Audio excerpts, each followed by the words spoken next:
For years now, Lord of the Rings Online players have been quietly hoping for the release of a sequel to their beloved game. They want to take the game that they know and love and see it revamped with a new world and reignited with passion in the hearts of the MMO community. Now, there have been rumors here and there about a LOTRO 2, but nothing has really ever come to fruition.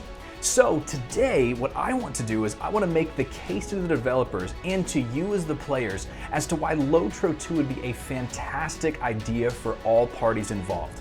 Not only would it make a great addition to the ever-growing MMORPG landscape, especially for Tolkien fans, but it would also be a financially really smart decision for any of those people that decide to invest in and develop this game. Hey, if you like this video, feel free to give it a like and subscribe, but let's jump in. Now let's take a look at a case study for an MMORPG actually having a sequel and being really successful. And that's in the Guild Wars 1 to Guild Wars 2 transition. Guild Wars 1 was a pretty popular MMORPG that released way back in 2005, and it featured unique classes, a story-based playthrough, and really primarily a PvE experience. At its peak, in the last 8 years, Guild Wars 1 was sitting at 582 players concurrently playing. And that was at its very peak, and that was 10 years after its release. Of course, Guild Wars 1 did come out in 2005, but it was and is a beloved franchise with great character development and story that people really like to follow along with a dedicated player base of hardcore, die-hard Guild Wars fans, but with a game that began to grow a little bit stale in play style and graphical fidelity. Sound familiar to what we're dealing with Lord of the Rings Online? So what did ArenaNet do when people and players begin to clamor for a refresh of their beloved franchise? Now enter Guild Wars 2. New graphics, new classes, a continuation of the story, and it launched to massive success. This game features unique classes, a story-driven experience, an active PvE and PvP scene, fantastic cosmetic systems, mount systems, and more, all for the purchase of the box price plus any expansions that they release. They've got great innovative mount systems, world versus world, or for those unfamiliar, realm versus realm systems, and so much more to play through. They have in-game dungeons, raids, and all of those things that make an MMORPG what it is. They're still releasing new expansion content regularly, and here's the key. After 10 years, Guild Wars 2 sits at an average player count well above 300,000 concurrent players, with a total player base of around 16.4 million players. Now, look how that shifted from Guild Wars 1. 10 years after Guild Wars 1 released, there was a max of 582 individuals online. 10 years after Guild Wars 2 releases, there is a max of well over 300,000 concurrent players, and again, that's just on a regular day. Now, after Lord of the Rings Online was out for 10 years, the average player count hovered somewhere around 1,500 concurrent players. Sounds a little bit like Guild Wars 1, right? Here's the crazy thing. Just like Guild Wars 1, Lord of the Rings Online has a beloved franchise with fantastic characters and fantastic world building. It has a dedicated player base of hardcore players that love the game and would do anything for it, but it has a play style and graphical fidelity that really harken back to the idea that this game is 15 plus years old now, and that can be a turnoff to some players that are really just looking to experience an MMO. Simply put, Lord of the Rings Online is a fantastic game for Tolkien fans and will always have a small but dedicated player base. But to the masses and people that just love playing lots of MMOs, it's not an MMORPG that stands up to the giants in the field of games like Guild Wars 2 and Final Fantasy XIV. But here's what saved Guild Wars 1.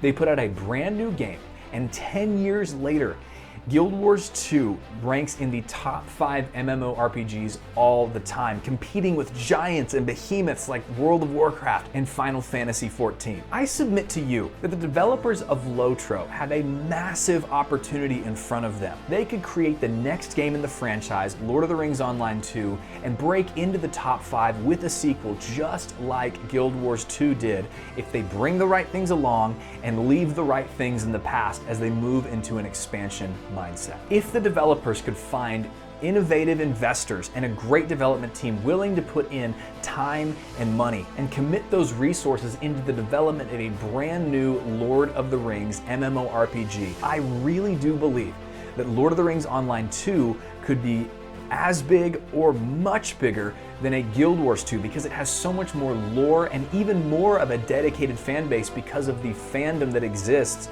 worldwide for the Lord of the Rings. So let's say that the developers decided we're gonna make a LOTRO 2. We're gonna develop it in a new engine, we're gonna put it all together, we're gonna make it. What are some things that they need to bring with them from Lord of the Rings Online 1? And what are some things that they maybe need to leave in the past? I've got 3 things that I want them to bring along with them, and I got 2 big things that I want them to leave in the past. All right, the first thing that I want Lord of the Rings Online 2 developers to bring into a sequel is the experience of world building.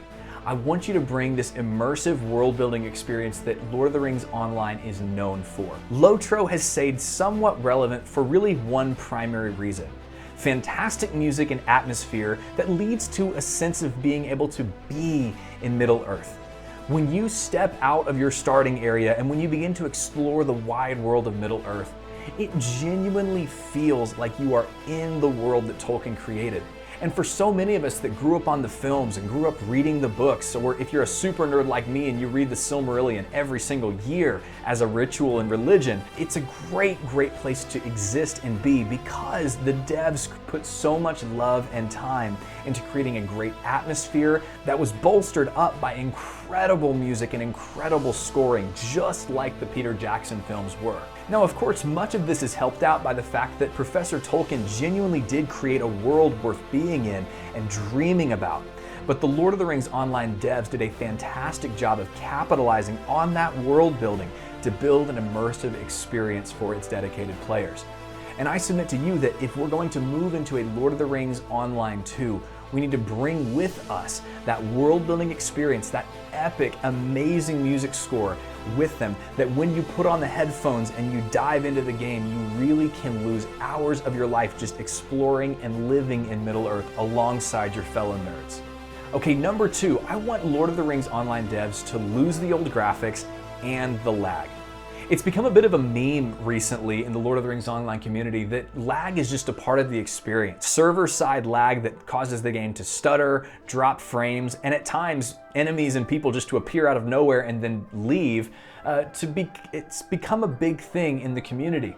And what I think that Lord of the Rings Online developers need to do if they're going to make a LOTRO 2 is develop a good amount of time and money into server-side improvements, maybe even moving to a new game engine, maybe moving to a new server space that allows the game to keep up with other great games that are completely online experiences that allow you to be immersed in the world. The big reason for this is we want to be immersed in this world. It's the #1 strength of the Lord of the Rings Online. And if there was a LOTRO 2, it would very likely be its success metric, is how immersed can you get into the world. Well, when you have frame drops and lag and graphical infidelity, it just pulls you right out of the world. It makes you remember, oh yeah, I'm sitting in my room and I'm playing a computer game. And when you're playing an MMORPG, especially a fantasy-based one like this one, you never want to have that experience. So if you were going to move to a LOTRO 2, lose the old game engine, lose the old graphics, redo the graphics, build them from the ground up, and leave some of the old server issues in the past. Okay, number 3, bring your ability to tell great stories. LOTRO is fantastic at this. Now, of course, they're building off of some great source material, but they really did take that source material and make it come to life, allow you to travel alongside the Fellowship, all the way from Frodo's start in Bag End, all the way to his ending at Mount Doom. I mean, it's a fantastic story experience. Even the starting areas have great little subversive plots and backstabbing and betrayals. I mean, it's wild in the starter experience that they put that much love into the story. In fact, if you were going to move to a LOTRO 2, it would be really cool to see maybe more cutscene driven story elements, or maybe even choices that can affect and change the story, like in Star Wars The Old Republic. Lord of the Rings Online has such a great potential for that, and I would love to see that in LOTRO 2. Now, my suggestion on where the story could sit in LOTRO 2, because you can't, of course, just remake the same game with the same story, would be maybe to go back in time a little bit in Tolkien's world. There's so much great source material, maybe in the Elendil, Isildur era, in the first War of the Ring, and the War of the Last Alliance. There would be some really cool places to go off of, like the Fall of Arnor and the Wars of the Witch King in Angmar. I mean, there are just so many places that we could really spend a lot of time immersing ourselves into, and that's just in the Third Age. Imagine if they went back to the Second or First Age and allowed you to fight big bads like Melkor. I mean, it would be awesome. And I know I just went into a lore tangent, but you can see how passionate this would make someone who loves the series if you could introduce these stories to somebody who didn't necessarily know them yet. Oh man, it would be so immersive and so good. And I know that the LOTRO dev team could bring that sense of storytelling along with them to LOTRO 2. All right, number 4, and this is a big one. Lose the predatory cash shop system. This is one of the most harped on things in LOTRO, and it's one of the things that holds LOTRO back the most, is the predatory cash shop system. Now, you may look at me and say, Bright Life, every MMO has a cash shop, and that is true, but I don't have a problem with cash shops that are purely cosmetic. You know, World of Warcraft's cash shop, mostly cosmetic. Final Fantasy's cash shop, mostly cosmetic. Those are fine things. But when you go to Lord of the Rings Online, here's how I would define a predatory cash shop. And I don't mean, by the way, predatory towards the gamers. I think it's the game being predatory towards itself, because it ends up really shooting itself in the foot. Here's how Lord of the Rings Online runs its cash shop. A predatory cash shop locks essential player mechanics behind special currencies and paywalls. In LOTRO, if you want to get your writing skill, you got to pay for it. You got to pay for it. If you want to play player versus monster player, which is a great system, by the way, you have to pay for it. When game developers move into predatory cash shop systems like that, what ends up happening is those systems largely remain unused. If you've gone into the Ettenmoors recently, which is the player versus monster player experience, it's dead. There's not a lot of people there. You might find a group of 5, but way back in the day when there was a sub fee, I could find raids all day long of just massive, awesome battles that existed in the PvMP space. But now that it's locked behind a predatory cash shop paywall, it's a really bad system and it does not work. Now, I do want to end that on a positive note though. I don't think that the cash shop should just go away, but I do think that there is a reason for a subscription fee. Now, this may be a little controversial. You may look at me and say, Bright Life, I don't want to pay $15 a month for a game. Actually, I bet you do. Because here's the reality of game development, and we have to kind of take a step back from our own wallets and just look at the game itself.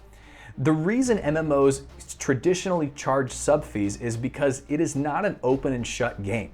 These games require time and money to not only develop to the point of release, but develop past the point of release. The truth is, game companies have to not only make money, but keep the game alive.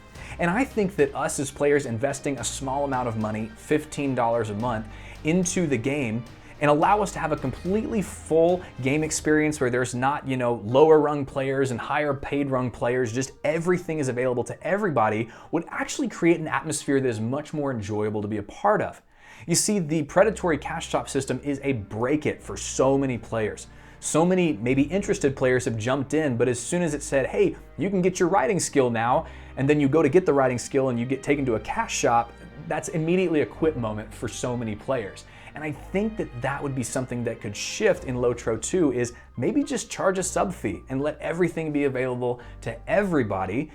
And you know what? Games like World of Warcraft, Final Fantasy XIV, they're extremely successful even though they have subscription fees. In fact, they're the 2 most popular MMOs out there, which should tell you something about what the masses are actually looking for.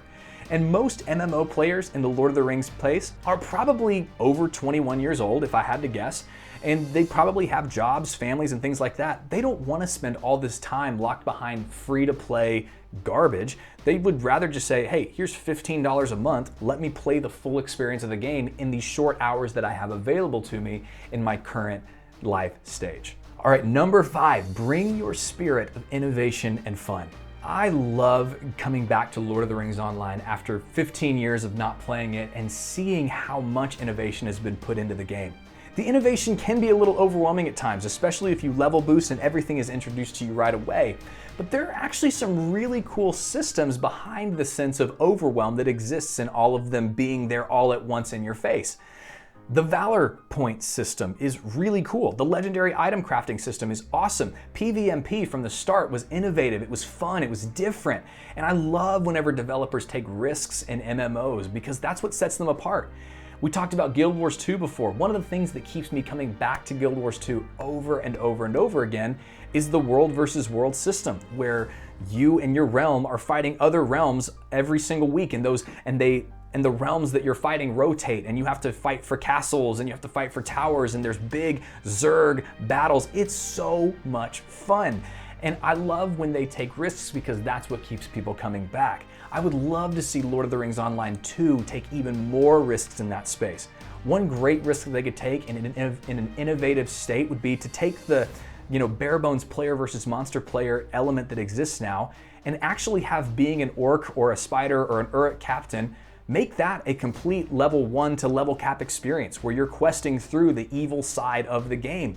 And then there can be large open world PvP combat. It doesn't have to be set in the Etten Moors, it can just be in the world, kind of like vanilla World of Warcraft did. But there's so much more lore that exists in our minds behind the good guys in Lord of the Rings and the bad guys in Lord of the Rings. I guarantee you that would be a completely thriving, awesome system that if you brought that innovation along with you and you allowed there to be a complete, evil campaign and a complete good guy campaign moving alongside at the same time, it would be absolutely fantastic, and I think that Lord of the Rings Online developers could do it. Okay, that's what I would love to see in Lord of the Rings Online 2 and why I think it's a great idea for there to actually be a LOTRO 2. But now I turn it over to you. What are your thoughts? What did I miss? What do you disagree with? What do you totally agree with? If you believe it, I love reading comments. Every single one of those I go through and they totally brighten my day. So leave me a comment. Let me know what you think in those comments below. Well, hey, as always, thank you so much for watching to the end. I want you to know two things: that you are more loved than you realize, and you are so much more valuable than you know. I hope you have an incredible day, friend, and we'll see you in the next one. Hey, thanks for watching. I hope you enjoyed it. If you did, leave it a like. It's totally free to do. Subscribe if you want to see more. And as always, I'm live on Twitch over at twitch.tv/BrightLifeCommunity. We're a community of positive and uplifting gamers. Come find a friend to raid with, grab loot with, and just enjoy life together with. Hope you have an awesome day. Be blessed, and you are so loved and so valuable.